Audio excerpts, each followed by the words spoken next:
USA, yes. MLK, no. The man in this video was one of the most vocal white supremacists of all time. His name, Richard Barrett. He wanted African Americans sent back to Africa. He also railed against homosexuals. But today, Barrett is silent. Murdered, says this man, because Barrett propositioned him for sex. Police say Vincent McGee, an African American ex-con, confessed to the crime. Imagine the irony if it's true. A nationally recognized racist murdered for propositioning a black man for sex.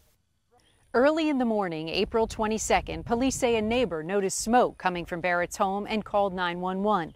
Authorities found his body in the kitchen. He had been burned over 35% of it. Investigators say he had also been stabbed 16 times, mostly in the upper chest and neck. The home set on fire to cover up the crime. McGee is charged with arson and capital murder. He could face the death penalty but hasn't entered a plea. In court, details of McGee's confession were made public for the first time. They got into an argument about the money. Said that Barrett dropped his pants and asked him to perform a sexual act. Said he got upset, grabbed a radio in the laundry room, struck Barrett several times, grabbed a knife from the kitchen and began stabbing him, tied a belt around Barrett's hands, and then during the struggle he just stabbed him until he quit moving. Mike Scott is McGee's defense attorney.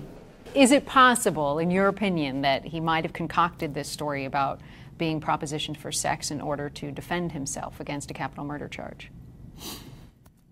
Obviously anything's possible. I don't think that is what has happened here. The district attorney says this was not a hate crime and had nothing to do with race or sex. He argues McGee's motive was robbery. If the killing was over unwanted sexual advances, why was the wallet taken? This investigative reporter for the Clarion Ledger newspaper has known Barrett since 1988. It was known in white supremacist circles among some that he was gay. It is unbelievably common in the white supremacist world to find people who are desperately anti-gay but secretly gay. Barrett and McGee were hardly strangers to each other. McGee had done some lawn work for Barrett just as he did the day that Barrett was murdered. They both lived right here in this racially mixed neighborhood, just 3 homes apart. McGee lived with his mom. In fact, it was at McGee's mother's house right here.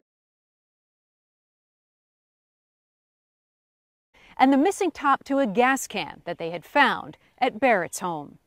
Police say McGee is cooperating, that he even led them to what they believe is the murder weapon.